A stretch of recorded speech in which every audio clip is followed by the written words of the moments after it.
So for the first of what should be several top 10 battles within the SEC Western Division itself, Ole Miss and Alabama in Oxford on Saturday. Mark Rogers TV and I Talk SEC looking at the Rebels side with Bob Lynch of Red Cup Rebellion. Bob, thanks so much for joining us. Let's talk about what caught my eye this week were the comments by Cody Prewitt, one of the best defensive backs in the country, stating simply that Alabama may not be what Alabama's been in the past. Does that have Rebel Nation bristling or maybe bowing its chest and saying, bring it on?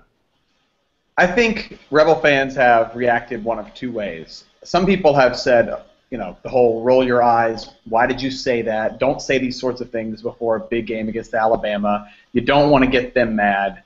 Don't poke the bear, so to speak.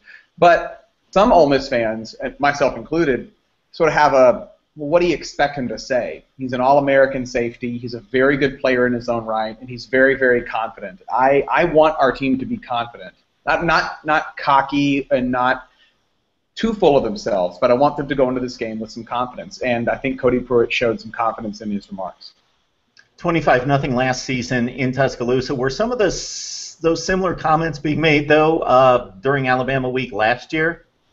Bo Wallace did say something along the lines of that he felt that Ole Miss's receivers were good enough to score a lot of points, or something along the, I don't know the quote exactly, but it was him, it was, again, along those same lines, a very confident quarterback. Bo Wallace is certainly a confident guy, and you can tell by the way he plays. He just made a comment that he felt that the receivers were very good and were going to play well against Alabama, and it certainly came back to bite him a little bit in the media, definitely.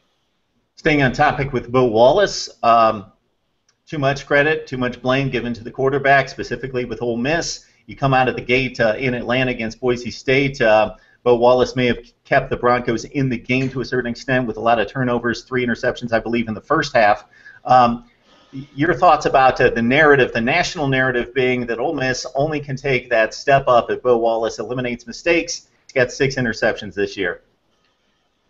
I think there is some truth to the narrative. I think that the turnovers have been pretty backbreaking and have been against good but not great teams. I mean, Boise and Memphis are both good teams, not great teams. Bo looked lights out against Vanderbilt. He was nearly flawless against Louisiana Lafayette, but when he played teams that were just a bit more competitive on defense, namely Memphis and Boise State, he started throwing picks. And a lot of that's just bad decision making. He's throwing into coverages that a lot of quarterbacks probably wouldn't. It's sort of this Brett Favre sort of identity that some have given Wallace, and that he'll just sort of do these things that, you know, coaches end up scratching their heads over. So I do think that the offense does really rely on obviously the quarterback is the most important player on the field. The offense really does run through Bo Wallace, and he has to make good decisions if Ole Miss is going to make that step forward. That said, he has a healthy shoulder now. His throws are stronger than they were last season, and they're much more accurate than they were last season. So the throws that he makes that are good are quite good, better than he's ever made before. So it's sort of that Dr. Bo and Mr. Hyde kind of thing that we have going on. There you go. Mm-hmm. Hey, Bob, let's stay with the passing game. We talked about it all off season. How do you replace Dante Moncrief, Laquon Treadwell? How does he take his game to another level? Because he caught a ton of passes last year, like 71, but mostly underneath, only 8 or 9 yards per pass play for him. He's stretched it out a little bit more. We see Vince Sanders and also Cody Core getting, really complimenting him, at least statistically. Do you think that's worked out about as well as it could have?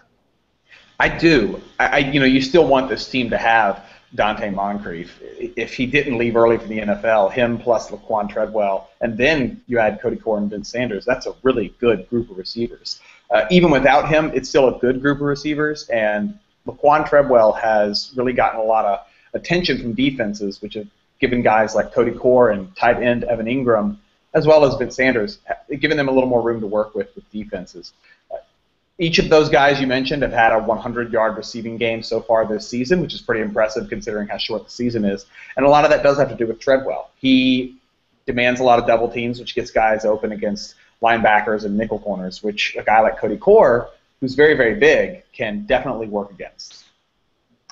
Bob, I don't think we would be overstating it through 4 games if we said the Ole Miss defense has been dominant, especially in this day and age when I hear defensive coordinators talk about the expectations for a defense today versus 10 or 15 years ago.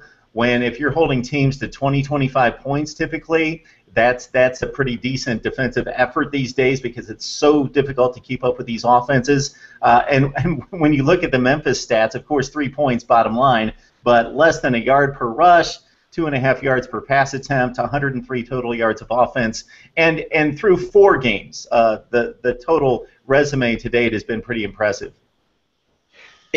It's been better than any of us probably would have anticipated. You look at this Memphis team, and they went down to the Rose Bowl and put up a bunch of points on UCLA. Ole Miss fans were pretty worried. I mean, Paxton Lynch looked like a really good quarterback, and I still think he's a good quarterback for the American Athletic Conference. It was just, I expected Ole Miss to beat Memphis. I didn't expect them to absolutely suffocate them on defense. The defensive line was getting a lot of pressure. The linebackers were right place, right time. They really did a good job of stopping Memphis's. They like to throw screens a lot. They didn't work at all against Ole Miss. And the cornerbacks and the safeties, I mean, Ole Miss going into last week was leading the nation in interceptions. I don't know if that's still the case. I haven't looked at the stats today, but they're definitely up there in terms of forcing turnovers. That's really what this defense is good at. It's a big play defense. They force a lot of turnovers. They force a few fumbles and a bunch of interceptions over the past few weeks, and that makes them really hard to play against. And that really sets up for a great matchup with Alabama because you bring up the turnovers. Alabama kept Florida in the game by turning it over, but they also amassed 645 total yards against what we would expect. Yeah, Florida might be down overall, but tons of talent on that defense. We would expect the Gators to have a pretty good defense this year, as they typically do. So that's an amazing effort by Alabama. It's kind of strength versus strength. Your thoughts about what you've seen and read about the Tide so far?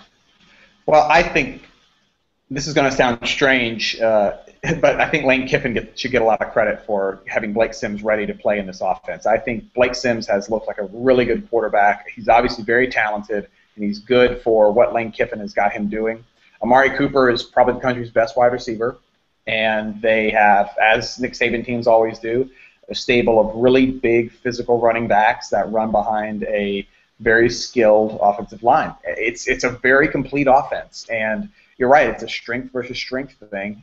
A lot of that, I think, does come down to the turnovers. Can the Ole Miss defense continue to do what they've done all season, and that's force a lot of turnovers? If they can, then the Rebs can probably compete. All right, Bob, before we let you go, I'm going to let you, or maybe force you to shake off the cobwebs, to think back, when has there been a bigger game for Ole Miss? It would have to be the 2003 Ole Miss versus LSU contest when that year Nick Saban again led the LSU Tigers to the national championship. But that game would have decided who would represent the SEC West in Atlanta, assuming that Ole Miss didn't then turn around and lose the Egg Bowl, which they didn't. They shut out Mississippi State that year, 31-0, I believe. But that game was huge. This game will be pretty big as well. Everybody's getting rid of tickets for thousands of dollars. The stadium, Bud Hemingway Stadium, will be beyond standing room only capacity.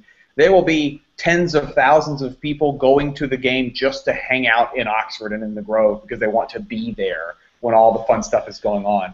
You add to that College Game Day and Ole Miss being ranked number 11 and Alabama being ranked, 2 or 3. It's a really big matchup, biggest matchup in a decade, definitely.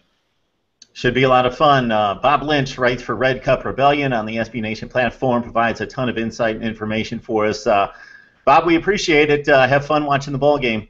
Thanks. Thank you, Mark.